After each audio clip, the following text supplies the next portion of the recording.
같이 읽겠습니다. 바리새인들과 사두개인들이 와서 예수를 시험하여 하늘로부터 오는 표적 보이기를 청하니 예수께서 대답하여 이르시되 너희가 저녁에 하늘이 붉으면 날이 좋겠다 하고 아침에 하늘이 붉고 흐리면 오늘은 날이 굳겠다 하나니 너희가 날씨는 분별할 줄 알면서 시대의 표적은 분별할 수 없느냐.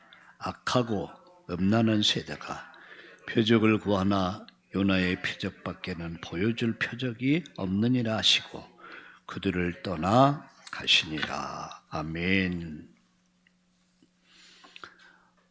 지난 주간에 저는 선교사님들을 두 가정을 만났습니다. 또 이들과 좀 함께 시간을 갖고 식사도 하면서 선교사님 가운데 한 분이 그 얘기를 해요. 목사님, 지금 국내뿐만 아니라 세계의 흐름을 보면 예수님이 아주 가까이 왔다. 그게 느껴진다고 그러더라고요. 아, 그래요? 예, 그 부분을 가지고 주제를 갖고 대화를 좀 함께 나눴습니다. 어떻게 그것을 말할 수 있을까? 예, 지금 세계에 흘러가고 있는 여러 가지 징조들, 또 우리나라에서 벌어지고 있는 많은 일들, 이런 모든 것들이 결국은 말씀을 이루는 것이다. 그래서 예수님이 다시 오실 때 한번 생각해 봤어요. 예수님이 오시는 날 아마 천군 천사의 나팔 소리가 나겠죠.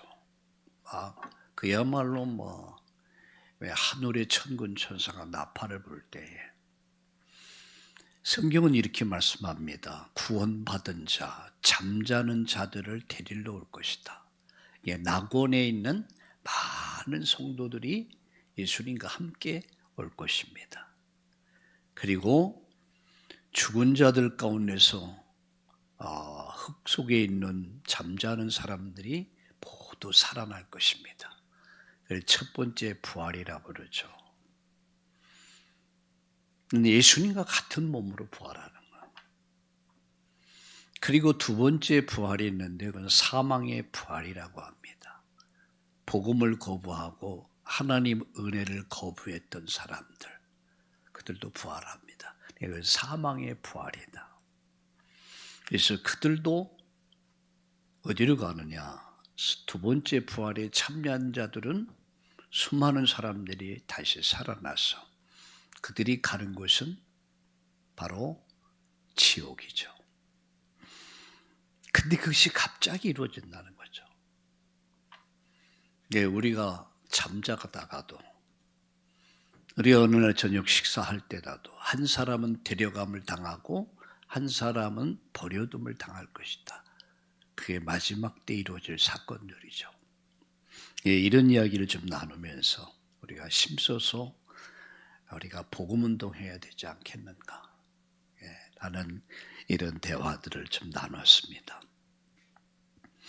사람들은 늘 눈에 보이는 기적을 원합니다. 더 큰 기적을 보여주면 나도 예수 믿겠다. 이런 사람들을 볼 수 있죠. 당시의 바리새인들과 사두개인들은 이들은 바리새파 사람들과 사두개인들. 바리새파 사람들은 부활을 믿는 사람들이었어요. 사두개인들은 부활 신앙이 없는 사람이죠. 이들은 수많은 말씀과 기적을 보고서도 또다시 그들은 뭘 요구했습니까? 기적을 요구한 거예요. 문제는 증거가 부족해서가 아닌 그들의 마음이 완악했단 말이에요. 어쩌면 오늘의 우리와 똑같습니다. 마음이 너무 완악해져 있어요. 그때 예수님께서 그들에게 무엇을 말씀했냐? 요나의 표적밖에 보일 표적이 없다. 요나의 표적을 말씀하죠. 이는 요나가 물고기 뱃속에서 3일 만에 나온 것처럼 예수께서 3일 만에 부활할 것을 가르친 말씀입니다. 그래서 무엇을 말합니까? 예수님의 십자가와 부활을 말씀한 거죠. 오늘 요나가 어떤 사람이었습니까? 북쪽 이스라엘의 사람이었어요. 그는 니느웨라는 곳으로 보냄을 받았죠. 그런데 그가 민족주의가 아주 강한 사람이었어요. 그러다 보니까 니느웨로 가기를 거부하고 도망가다가 제비뽑기에 걸려서 바닷속에 던짐을 받죠. 큰 물고기, 아마 대형 고래가 그를 바다에 삼킵니다. 요나가 물고기 뱃속으로 들어가요. 그 뱃속에서 3일 동안을 고통 속에서 하나님 앞에 회개하죠. 살려주시면 제가 순종하겠습니다. 상상을 해봤어요. 여러분, 이렇게 호흡하기 좋은 환경에서도 우리가 늘 원망하고 불평하고 그리고 살죠. 근데 물고기 뱃속 한번 상상을 해보세요. 큰 어마어마한 집채 많은 그 물고기 뱃속에 들어간 거예요. 숨을 제대로 쉴 수 있습니까? 온갖 오물로 인해서 얼마나 힘들었을까? 그렇게 상상을 해봤습니다. 그가 하나님 앞에 정말 회개할 때 살려주신다면 제가 순종하겠습니다. 그 고래가 니느웨 성 바닷가에 갖다 뱉어버려요. 하나님이 역사하죠. 그래서 이 요나가 3일 만에 물고기 뱃속에서 나와서 이제 회개의 복음을 전합니다. 그게 오늘의 본문의 내용이에요. 그래서 오늘 저는 여러분과 함께 요나의 표적이라는 제목으로 말씀을 드리려고 합니다. 요나의 표적. 자, 첫 번째 16장 1절에 보니까 이렇게 말씀하죠. 바리새인과 사두개인들이 와서 예수를 시험했다고 합니다. 하늘로부터 오는 표적 보이기를 청하니 이렇게 말씀합니다. 우리가 사는 시대는 표적을 구하는 세대입니다. 예수님을 시험하면서 표적을 요구한 거예요. 왜 그렇습니까? 그들의 마음은 의심과 불신뿐이었습니다. 시브리서 11장 6절에 보니까 믿음이 없이는 하나님을 기쁘시게 하지 못한다. 하나님께 나가는 자는 그가 계신 곳과 자기를 찾는 자들에게 상 주시니심을 믿어야 할지니라. 우리가 하나님 앞에 나갈 때, 예배의 자리에 나갈 때 이 자세가 필요하단 말이에요. 하나님 살아계심과 그분을 찾는 자들에게 상 주신다, 은혜 주신다는 말씀이에요.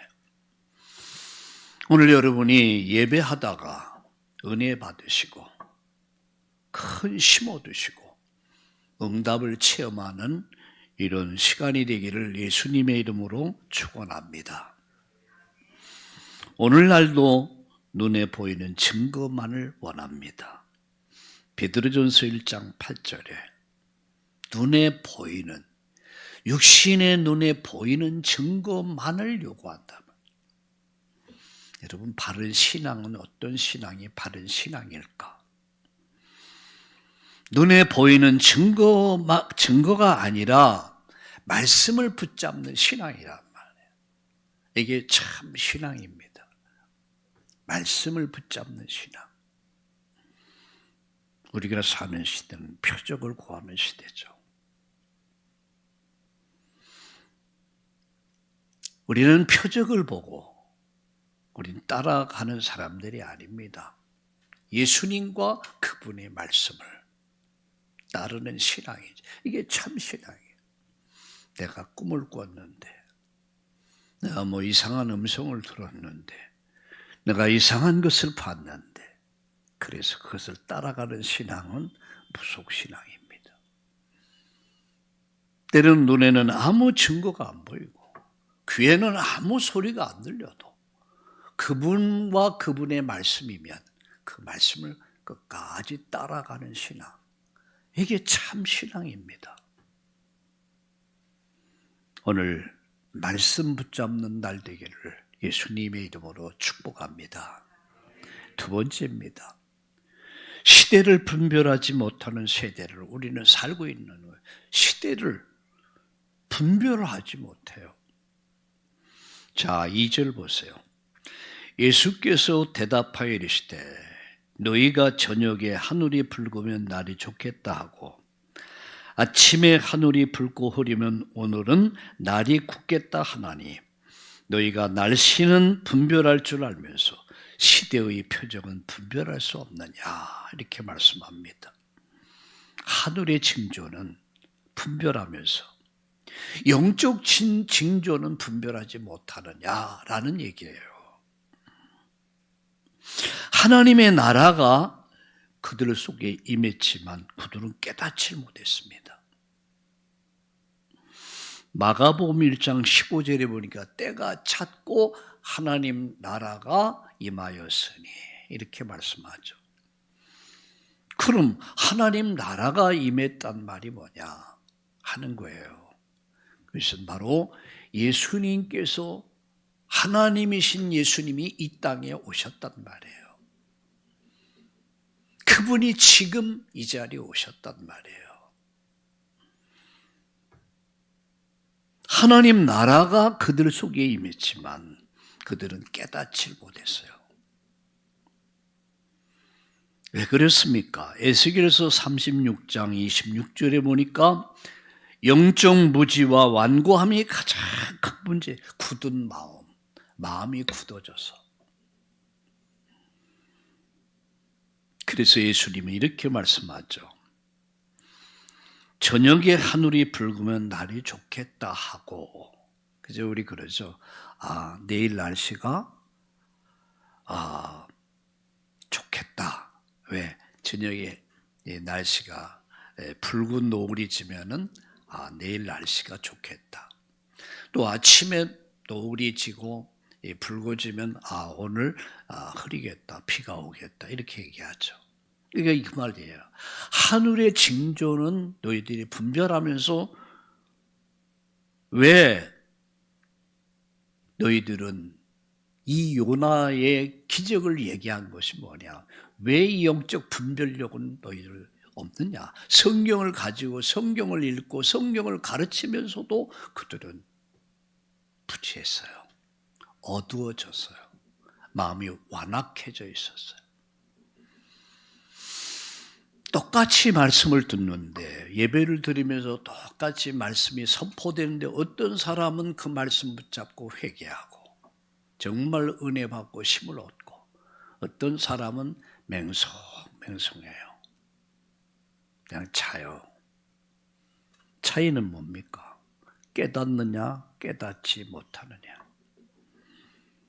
에스겔서 36장 26절에 보니까 굳은 마음, 그 굳은 마음에 새 영을 불어넣는 장면이 나옵니다.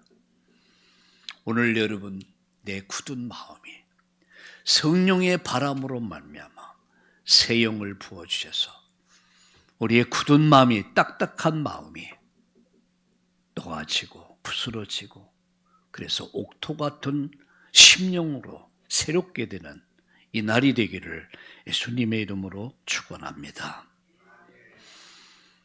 세상의 흐름은 잘 읽으면서 하나님의 뜻을 놓칠 때가 우리는 많습니다. 말씀과 성령 안에서 시대를 분별해야 한다라는 말씀이에요. 마지막 세 번째, 요나의 표정만 주어진다. 44절을 한번 같이 보겠습니다. 악하고 음란한 세대가 표적을 구하나 요나의 표적밖에는 보여줄 표적이 없느니라 하시고 그들을 떠나 가시니라. 예수님이 그들 가운데 임하셨어요. 말씀이 육신돼서 하나님이 인간 역사 속에 오셨습니다. 하나님 나라가 이 땅에 시작된 거예요. 그분이 제자들 가운데 오셨어요. 그분이 오늘 바리새인들, 서기관들 속에 오셨습니다. 그러나 그들은 그가 누군지를 깨닫지 못했습니다. 우리가 성경을 읽고 성경을 배우고 성경을 묵상하면서도 그 성경이 무엇을 말하는가를 깨닫지 못한다면 오늘날 똑같이 누구와 같습니까? 바리새인과 사두개인과 똑같은 거예요.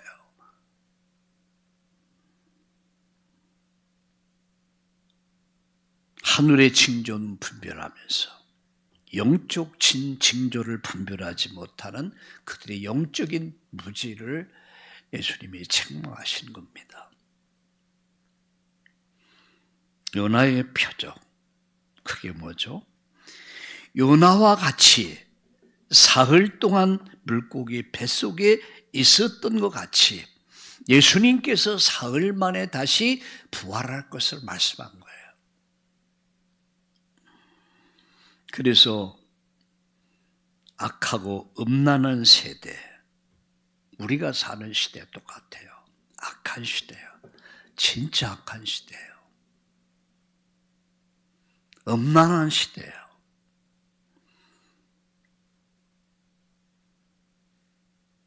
그런 시대의 표적을 구하나 내가 할 수 있는 말이 있다면 요나의 표적밖에 없다.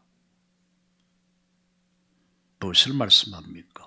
요나가 사흘 만에 물고기 뱃속에서 살아나온 것 같이 인자가 십자가에 못 박힐 것이고 무덤에 묻힐 것이고 사흘 만에 다시 부활할 것이다. 그것을 말씀한 거예요. 그래서 가장 큰 표적이 뭡니까? 십자가와 부활입니다. 네, 고린도전서 15장 성경을 한번 펴봅시다. 고린도전서 15장 3절과 4절을 같이 읽겠습니다. 고린도전서 15장 3절 4절을 우리 다 함께 읽겠습니다.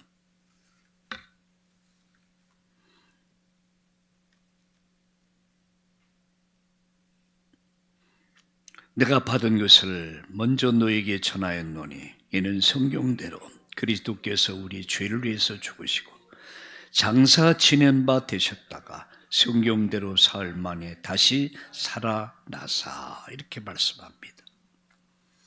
성경대로 죽으셨다. 그리고 성경대로 다시 살아나셨다. 바로 예수님의 십자가의 죽음과 부활이죠. 믿음은 그 표적을 붙는 것입니다. 요한복음 11장 25절에 보니까 나는 부활이요 생명이니 나를 믿는 자는 죽어도 살겠고 살아서 나를 믿는 자는 영원히 죽지 아니하리라. 죽어도 살겠고 우리가 붙잡아야 될 표적은 뭡니까? 십자가입니다. 그리고 부활입니다. 초대교회와 사도들과 제자들, 성도들이 전한 복음이 뭡니까? 십자가의 죽으심과 부활입니다. 오늘 2부 예배에서도 말씀드리겠지만 십자가는 인류의 죄를 하나님이 예수님께 전가한 사건입니다. 저와 여러분의 죄가 십자가에 전가됐다는 것, 옮겨졌다는 것, 그리고 피 흘렸다는 것. 그가 피 흘림으로 말미암아 그의 죽으심으로 말미암아 대속의 죽음을 죽으셨고 예수님의 의가 우리에게 그대로 옮겨졌다는 것. 그래서 예수를 믿음으로 말미암아 저와 여러분이 구원을 받게 됐다는 것. 그래서 그를 믿는 자마다 죽어도 살겠고 십자가와 그리고 부활. 우리가 붙잡아야 될 표적입니다. 십자가와 그 위에 부활입니다. 다시 말씀드리지만 십자가는 우리의 죄가 처리된 사건입니다. 거기서 저와 여러분의 죄가 처리됐고 예수님 죽은 지 3일 만에 부활하 죽음의 문제를 해결한 사건이에요. 초대교회와 중세교회 오늘의 이르기까지 정말 참 믿음 가진 사람들은 죽어도 다시 산다. 부활 신앙을 가지고 그들은 죽음을 이겼습니다. 환난 핍박을 다 이겼습니다. 저는 그제 어느 그 강의를 하나 들었습니다. 지금 여러분 전쟁을 하고 있는 이란 있잖아요. 그 이란이란 나라는 성경과 아주 밀접한 관계를 갖고 있어요. 동방박사가 바로 메데파사 이란이었습니다. 예수님 탄생을 축하하기 위해서 황금 모략 유향을 갖고 찾아온 사람들, 다니엘이 활동했던 곳, 모르드게가 활동했던 곳, 에스더 왕후가 활동해 그 이란이 있더라고요. 근데 그 이란이 이 모슬렘 국가가 들어서면서 공산주의 사상을 가진 그 사상으로 이 나라가 약 50년 가까이 완전 짓밟혀 버렸어요. 어떻게 여러분 데모한다고 4만 명 가까운 사람들을 죽입니까? 어떻게 히잡을 안 썼다고 해서 그걸 공개 처형합니까? 그건 사람이 사는 나라가 아니에요. 그들은 신정국가라고 하는 신정국가, 신이 통치한다. 그걸 빌미로 해서 소수의 사람들이 부귀영화를 누리면서 다수의 사람들을 억눌러 버렸어요. 그게 공산주의, 사회주의, 그게 전형입니다. 근데 지금 여러분 알다시피 이란이 완전 구석기 시대로 돌아가고 있잖아요. 근데 놀라운 사실은 거기서 제가 본 것은 뭐냐면 기독교인들이 150만 가까이 된다고 그래요. 그들은 가정교회에서, 교회가 없어. 가정에서 예배드리는 사람들이 약 150에서 200만이 된다고 그래요. 이야. 그러니까 그 복음이 계속 이렇게 전해진 거야. 뿌리를, 그 영향을 가지고 이렇게 계속 후대에게 전해진 거야. 150만, 200만이 작은 숫자입니까? 여러분 서울시에 서울시에 지금 말을 한 1,000만 명 예수 믿는 사람들이 약 한 1,000만 명 정도 된다고 그러는데 제가 볼 때는 그렇게는 안 되고요. 근데 그 이란에서 예수님을 그리스도로 믿는 사람들이 150, 200만이 된다는 건 대단한 겁니다. 그들이 무엇을 붙잡았습니까? 십자가야, 부활이야. 이 신앙을 가지고 후대들에게 계속 목회자가 없어. 다 죽여버렸어. 그러나 그들은 이 복음의 씨앗은 계속 뿌려져서 오늘날 여러분 이런 열매들이 지금 맺혀지고 있다. 기도해달라는 기도 요청이었습니다. 요나의 표적이 뭡니까? 예수님의 십자가입니다. 그리고 부활입니다. 우리의 신앙은 어떤 신앙입니까? 우리는 예수가 그리스도인 것을 믿습니다. 그의 십자가의 죽으심을 믿습니다. 그가 다시 부활하셨음을 믿습니다. 그분은 우리의 구주라는 사실을 여러분 믿고 고백할 수 있기를 주의 이름으로 축원합니다. 결론 맺습니다. 표적을 구하는 세대는 믿음이 없는 세대예요. 시대를 분별하지 못하는 세대는 영적 무지에 빠져 있습니다. 하나님께서 주신 유일한 표적은 요나의 표적이에요. 요나의 표적이 뭡니까? 그리스도의 십자가와 부활입니다.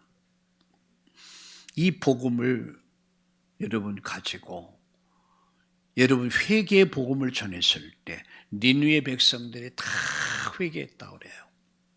그래서 하나님의 진노가 멈췄고 그들이 구원받게 됐다.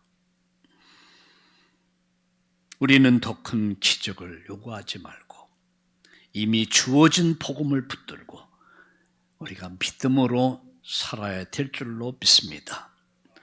십자가 부활이 우리의 삶을 변화시키는 능력임을 믿고 오늘로 그 복음 안에서 담대히 살아가는, 다시 시작하는 이번 한 주간 되기를 예수님의 이름으로 축복합니다. 기도하겠습니다. 요나의 표적을 통해서 예수님 죽으신 지 3일 만에 부활하셨음을, 지금 성령으로 우리와 함께 하심을 믿습니다.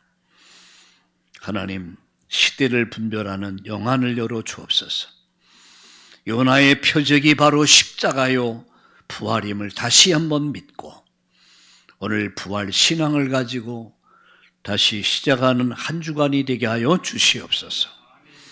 부활의 주님과 다시 일어나는 이 주간이 되게 하여 주시옵소서.